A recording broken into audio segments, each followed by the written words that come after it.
Everywhere there is snow, except for where I am.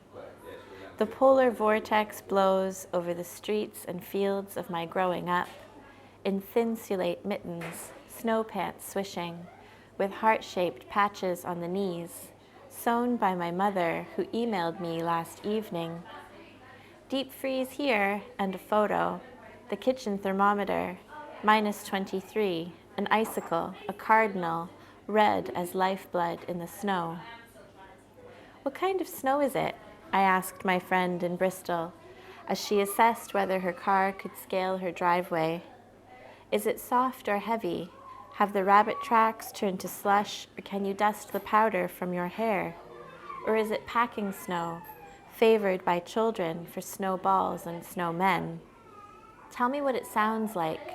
Place the phone by your boot, I say, a catch in my throat.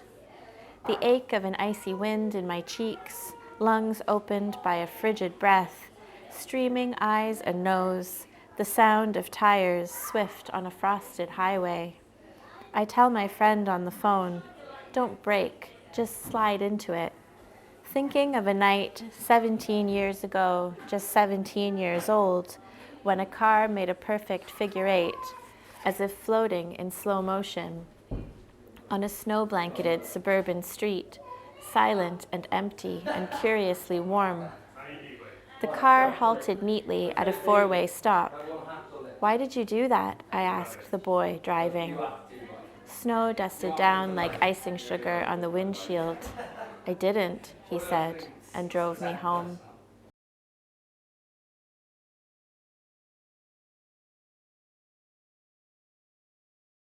Hello Emily, how lovely to finally catch up with you for this chat. I have a few questions for you. The first one is, your pamphlet Loose Jaws, a Cinnamon Press competition winner, delves into the concept of identity, seeking definitions in belonging to nationality, tradition, language and place, seeking and finding pathways. I'd love to know how this has shaped you as a poet. I think it was not intentional in terms of writing poetry, but more like the poetry, using poetry allowed me to make sense of my family background and the choices I had made in terms of where I've chosen to live.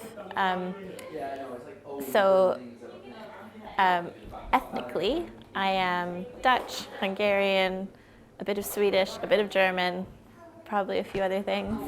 But I am from Canada. I was born there. I grew up there. I've lived in Wales for a number of years. And at a certain point, I started to wonder, who exactly does that make me? And it was always something that interested me. And I think when I was growing up in Canada, I always felt somewhat European and longed to come to Europe, and because I didn't feel entirely Canadian in a sense, and it was only once I left Canada that I felt very Canadian. And then when I moved to Hungary, it was really interesting that I kind of discovered things about myself that I didn't know were Hungarian, and then that set me off on this path of writing a lot of these poems, of kind of drawing a map, if you will, with the poems.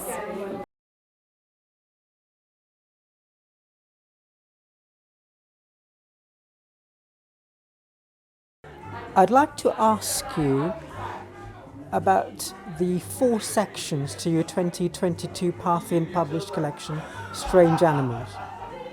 The book is an intriguing and enriching read. Are the sections rites of passages, perhaps aspects of your life experience so far? Yes, they are. So when I was arranging the sections, I thought of it in terms of, even though many of the poems that were in my pamphlet, Loose Jewels, appear in Strange Animals, they appear in a much different order. And in Strange Animals, the first section I think of as the passage from childhood to maturity, sort of when you realize that you have entered a new phase in life, and that also your elders have too, which is sometimes hard to face as people age.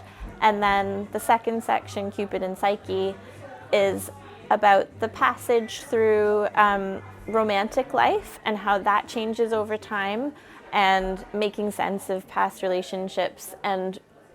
But more than, it's not so much about the people that I or anyone has the relationship with, but how that changes you and how it makes you reflect on your own life.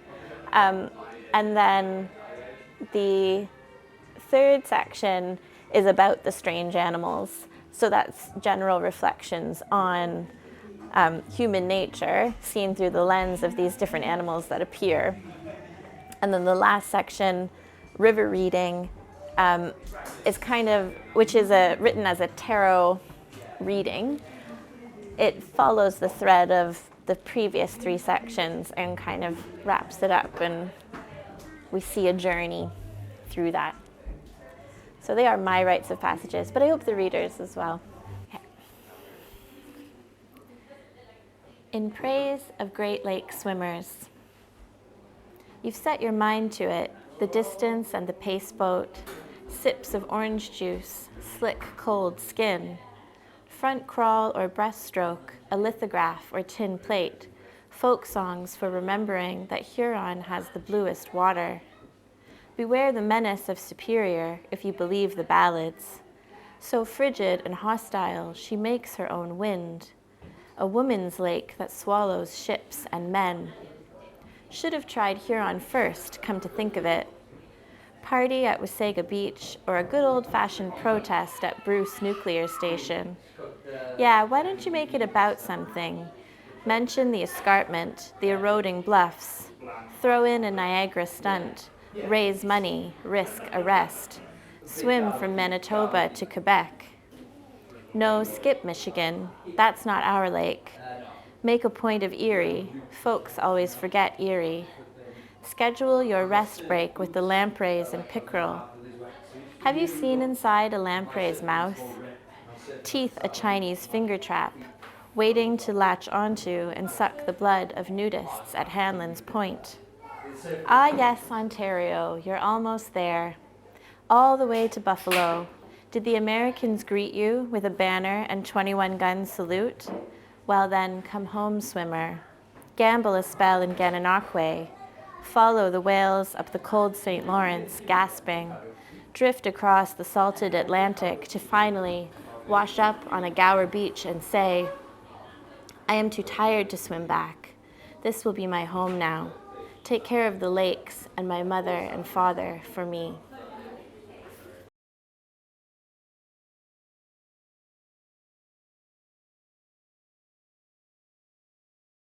I want to go back to Hungary, especially the beautiful poem Hungarian Skies.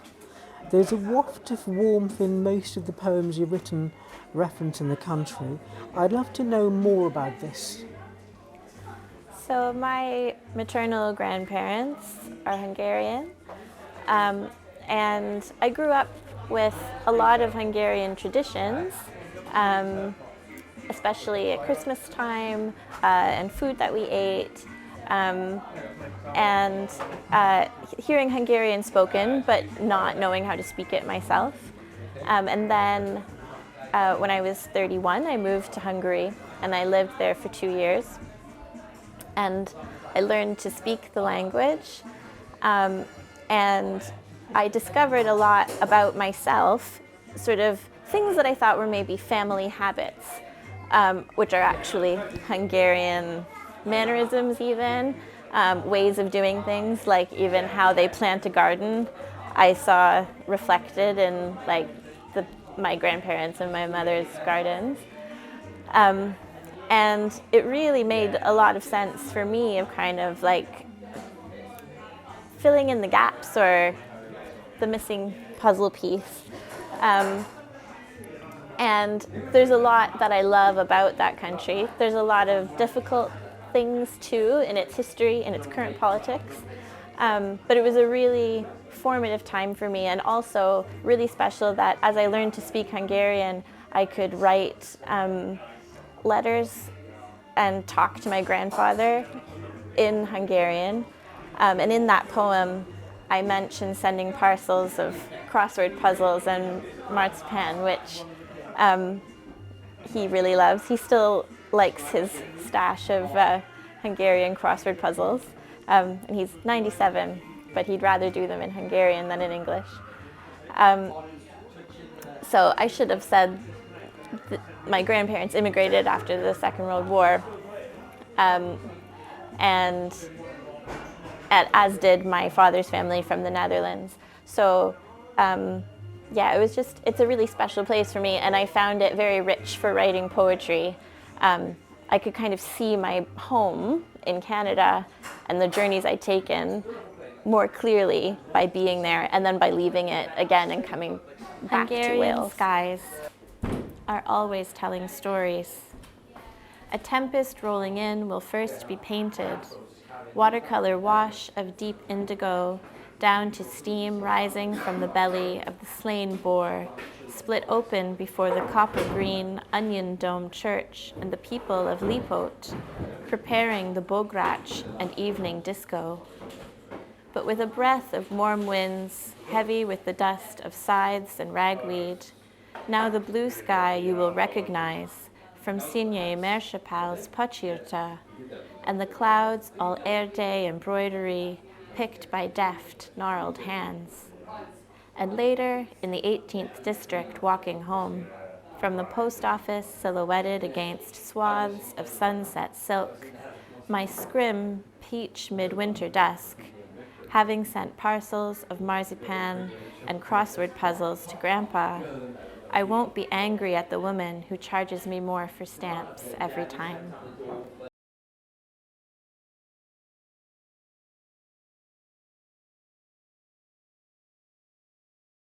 Your poems weave specificity brilliantly, placing poems in geographical locations and even using physical presence such as rivers to infer journeys. I was thinking of the poem Six of Swords, among others. I'd like to know more about whether this is a conscious technique or something that happened organically. So I think it was both. I think I naturally am drawn to writing about place, either informed by places that I live or have lived, especially when it comes to nature. I find I write a lot of my poems outside, the first drafts, on a walk, or that seems to be the starting point for a lot of poems. And in terms of the rivers, it kind of dawned on me that although I grew up in quite a landlocked part of Canada, but quite near to the Great Lakes, that rivers were quite important to my own journeys into the places where I lived. So Budapest is split, Buda and Pest, by the Danube. Swansea, Abertawe is the Tawe River. And since I was a child, I've had recurring dreams about Niagara Falls.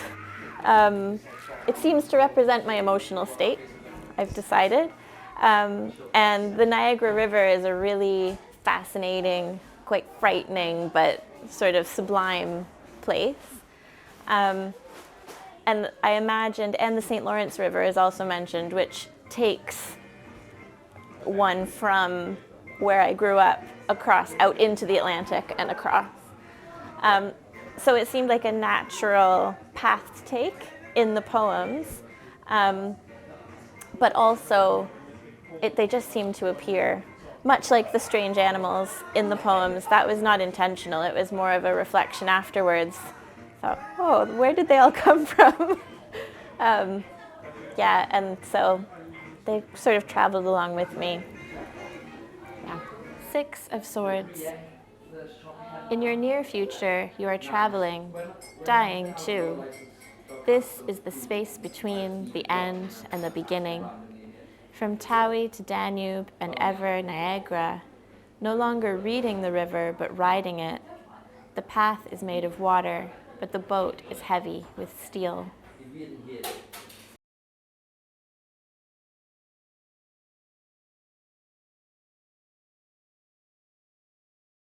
What are you working on at present?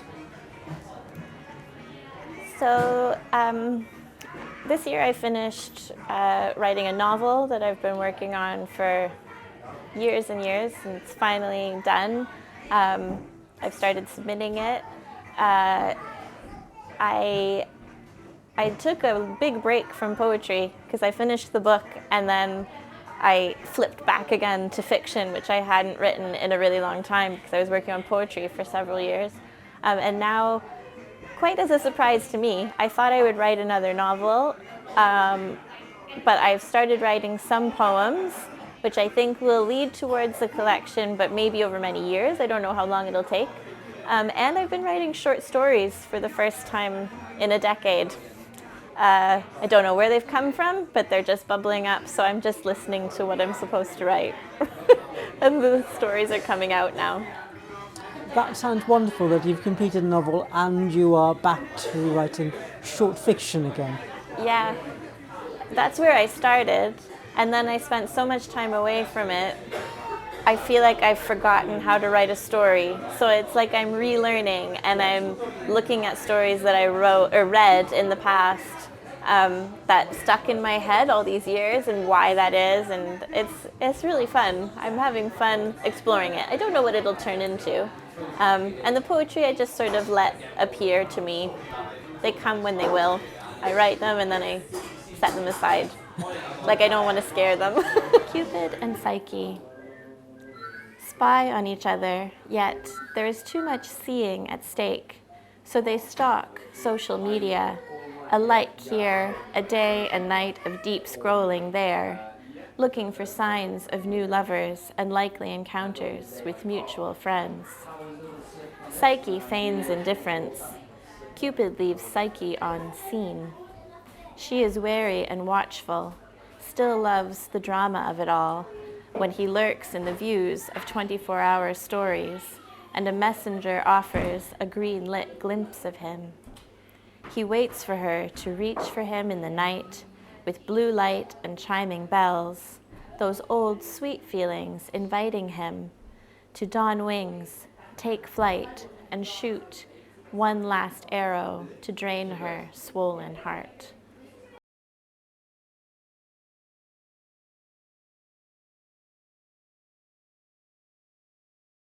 Who are the poets who have inspired you? So I really didn't have much exposure to poetry until I was in university. I didn't study it in school, very little. So I didn't have kind of reference points for it. And even when I started university, it was a lot of old poets. Maybe when I was around 20, 21, I started to discover contemporary poets through university. So I don't have any, well, not many specific poets who've inspired me. I find that the time that I spent learning how to write poetry, I think, especially when I did my MA at Swansea University, and some creative writing classes at Queen's University in Canada, that's when I thought, oh, I didn't know this is what poetry is. And so most of my inspiration, I find, comes from a learning environment, whether that's like reading and sharing with friends who also write poetry, discovering new poets, and generally, I think, like I said before, being in nature.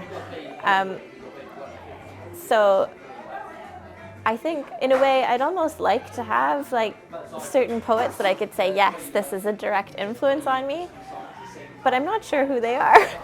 I'm sure there are some, but mainly I'd say it's my peers and sort of single poems that I come across that I find it makes my forehead tingle, and I get this like excited feeling of like, oh, that's good, or that's really done something. That's where I get inspiration from. Well, Emily, it's been an absolute pleasure talking to you, and thank you very much for reading your poems and answering these questions. Thank you so much for having me. I've had such a nice time. Thank you.